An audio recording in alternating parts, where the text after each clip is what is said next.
আসসালামু আলাইকুম। সংবাদে আপনাদের সবাইকে স্বাগত জানাচ্ছি। আমি ফিরোজ তোহা। শুরুতেই আরবে কেবলস সংবাদ শিরোনাম।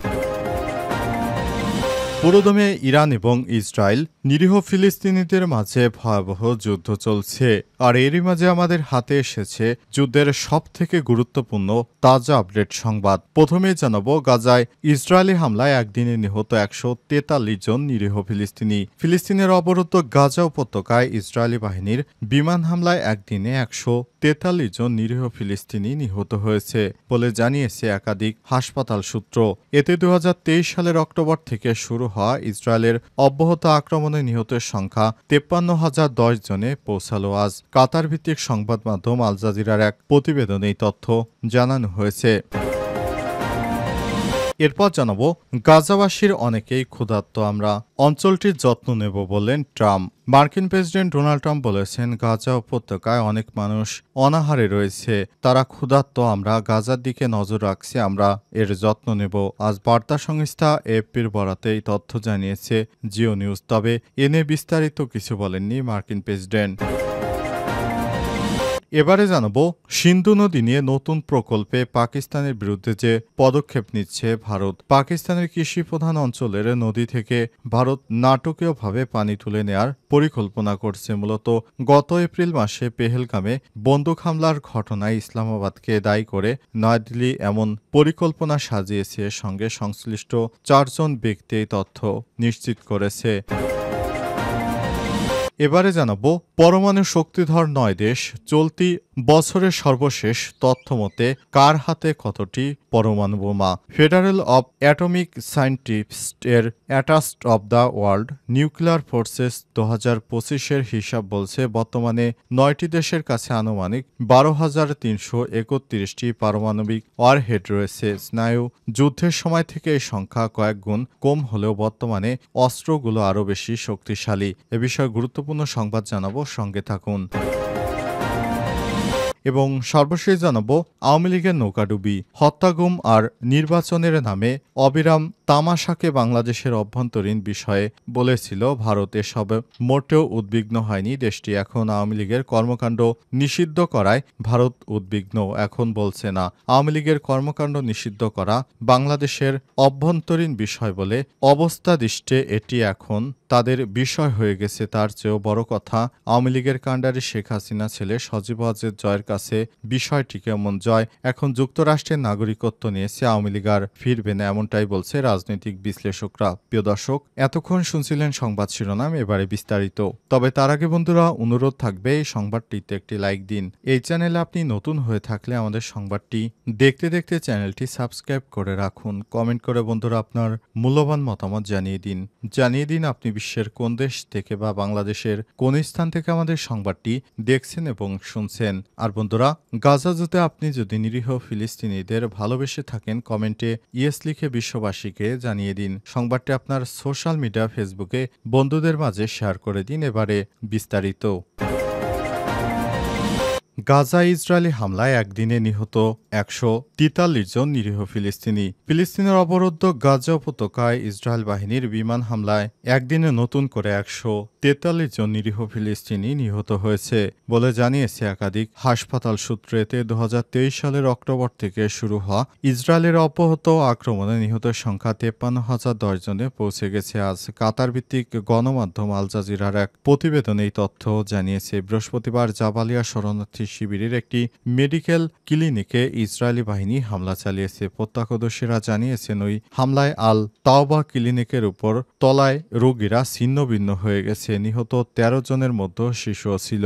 এদিকে তুর্কি বার্তা সংস্থা আনাদুলের এজেন্সি গাজার স্বাস্থ্য মন্ত্রণালয় সূত্র জানিয়েছে, বিমান হামলায় গত 24 ঘন্টায় আরও 152 জন ফিলিস্তিনি আহত হয়েছে। ফলে ইসরায়েলের আগ্রাসনে মোট আহতের সংখ্যা 1,19,998 জনে দাঁড়িয়েছে। মন্ত্রণালয়ের এক বিবৃতিতে জানিয়েছে, অনেক ভুক্তভোগী এখন ধ্বংসস্তূপের নিচে এবং রাস্তায় আটকে পড়ে আছে। উদ্ধারকারীরা তাদের কাছে পৌঁছাতে পারছে না। চলতি বছরের 19 জানুয়ারি যুক্তরাষ্ট্র ও মধ্যস্থতাকারী দেশগুলোর চাপে বাধ্য হয়ে ইসরায়েল অবরুদ্ধ গাজায় যুদ্ধবিরতির ঘোষণা করে। কিন্তু যুদ্ধবিরতির 2 মাসের মধ্যেই ইসরায়েল আবারও ব্যাপক হারে সামরিক অভিযান চালানো শুরু করে। গত 18 মার্চ ভোরে শুরু হওয়া অভিযানে এখন পর্যন্ত কমপক্ষে 2,876 জন নিহত এবং 8,000 ফিলিস্তিনি আহত হয়েছে।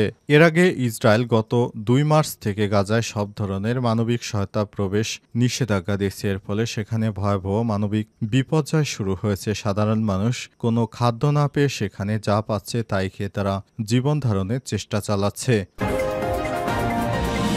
গাজাবাসীদের অনেকেই ক্ষুধার্ত, আমরা অঞ্চলটির যত্ন নেব বললেন ট্রাম্প। মার্কিন প্রেসিডেন্ট ডোনাল্ড ট্রাম্প বলেছেন, গাজা উপত্যকায় অনেক মানুষ অনাহারে রয়েছে, তারা ক্ষুধার্ত, আমরা গাজার দিকে নজর রাখছি, আমরা তাদের যত্ন নেব। আজ বার্তা সংস্থা এএফপির বরাতে এই তথ্য জানিয়েছে জিও নিউজ। তবে এ নিয়ে বিস্তারিত কিছু বলেনি মার্কিন প্রেসিডেন্ট। প্রতিবেদনে বলা হয়েছে, ট্রাম্পের গাজা সম্পর্কে সংক্ষিপ্ত মন্তব্য এমন এক সময় এলো যখন তিনি তার দ্বিতীয় মেয়াদে প্রথম বিদেশ সফরে মধ্যপ্রাচ্যে রয়েছেন, যেখানে তার সফরের শেষ পর্যায়ে গাজা নিয়ে সাংবাদিকদের মন্তব্য করেছেন তিনি। এদিকে মার্কিন প্রেসিডেন্ট গাজা ইস্যুতে ইতিবাচক সাড়া দিলেও উপত্যকা জুড়ে ফিলিস্তিনিদের প্রাণহানির আগের থেকে আরও বেড়েছে। ইসরায়েলি বাহিনী এখনও চলমান অবস্থায় গাজায় হামলা চালিয়ে যাচ্ছে। তাদের হামলায় এ পর্যন্ত নারী ও শিশুসহ হাজার হাজার মানুষ মারা যাচ্ছে। দখলদার ইসরায়েলি বাহিনীর সেনারা কিছুতেই তাদের এই ভয়ঙ্কর পিশাচরূপী হামলা থামাচ্ছে না। তারা নিরীহ জনগণকে গাজা ছাড়া করবে, এটি তাদের শেষ কথা।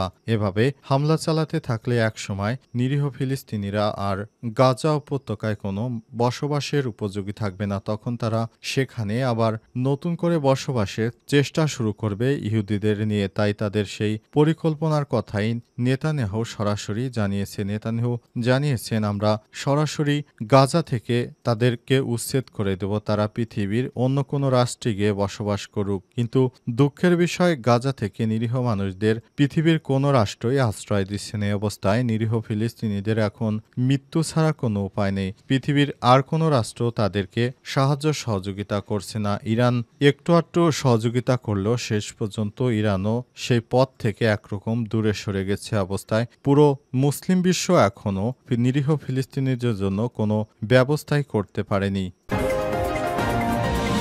সিন্ধু নদী নিয়ে নতুন প্রকল্প, পাকিস্তানের বিরুদ্ধে যে পদক্ষেপ নিচ্ছে ভারত। পাকিস্তানের প্রাণ বলতে গেলে সিন্ধু নদী, কিন্তু সেই নদীর পানি একতরফাভাবে প্রত্যাহার করার সিদ্ধান্ত নিয়েছে ভারত। এর প্রভাবে পাকিস্তানের কৃষিকাজে ব্যাপক হারে ক্ষতির সম্মুখীন হবে চলতি বছরে। তাই নতুন করে যুদ্ধর পরও একতরফাভাবে ভারত সিন্ধু নদীর পানি প্রত্যাহার করতে চাইছে। অবস্থায় পাকিস্তানের পক্ষ থেকে এবং বিশ্বব্যাংকের পক্ষ থেকে বারবার পানি প্রত্যাহার এককভাবে ভারত করতে পারবে না বলার পরও ভারত এখনও সেই পথে এগোচ্ছে।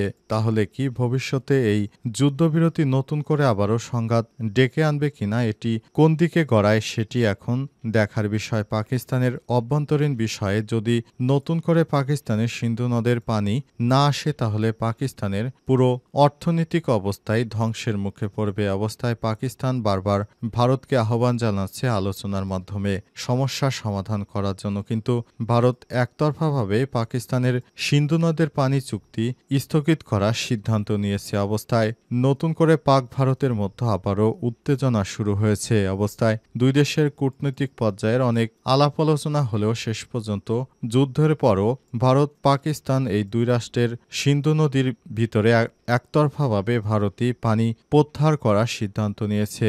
এ অবস্থায় দুই দেশের মধ্যে এখন নতুন এক যুদ্ধ বাঁধার সম্ভাবনা তৈরি হয়েছে।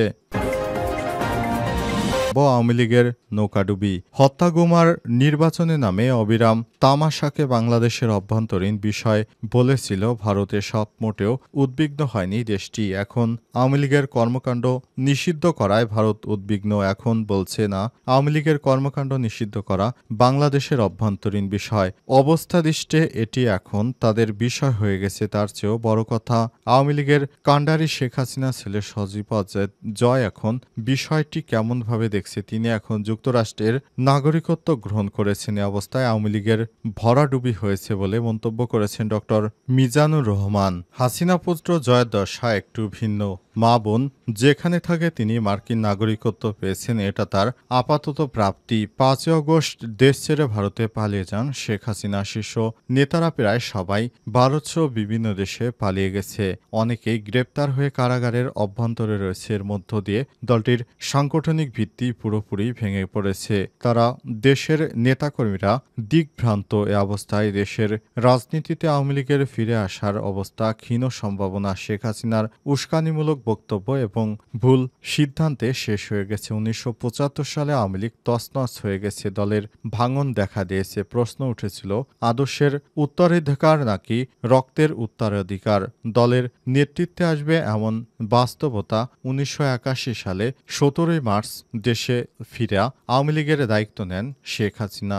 দায়িত্ব নিয়ে সারা দেশে দল পুনর্গঠনের কাজ করেছে। পরবর্তী ১৯৯৬ সালে অর্থাৎ ২১ বছর পর আওয়ামী লীগ ক্ষমতায় আসে। ২০০১ থেকে ২০০৬ ক্ষমতার বাইরে থাকলেও রাজনীতিতে সক্রিয় ছিলেন নেতাকর্মীরা। জনতার দাবি ও আন্দোলনের মুখে দলটির সব কার্যক্রম নিষিদ্ধ করেছে অন্তর্বর্তীকালীন সরকার। নিষিদ্ধের প্রজ্ঞাপনে বলা হয়েছে, উপদেষ্টা পরিষদের বৈঠকে আন্তর্জাতিক অপরাধ ট্রাইব্যুনালে বাংলাদেশ আওয়ামী লীগ ও তার নেতাদের বিচার সম্পন্ন না হওয়া পর্যন্ত দেশের নিরাপত্তা এবং সার্বভৌমত্ব রক্ষা, জুলাই আন্দোলনের নেতাকর্মীদের নিরাপত্তা এবং আন্তর্জাতিক অপরাধ ট্রাইব্যুনালের বাদী ও সাক্ষীদের সুরক্ষার জন্য সন্ত্রাসবিরোধী আইনের অধীনে সাইবার স্পেস সহ আওয়ামী লীগের যাবতীয় কার্যক্রম নিষিদ্ধ করার সিদ্ধান্ত গ্রহণ করা হয়েছে।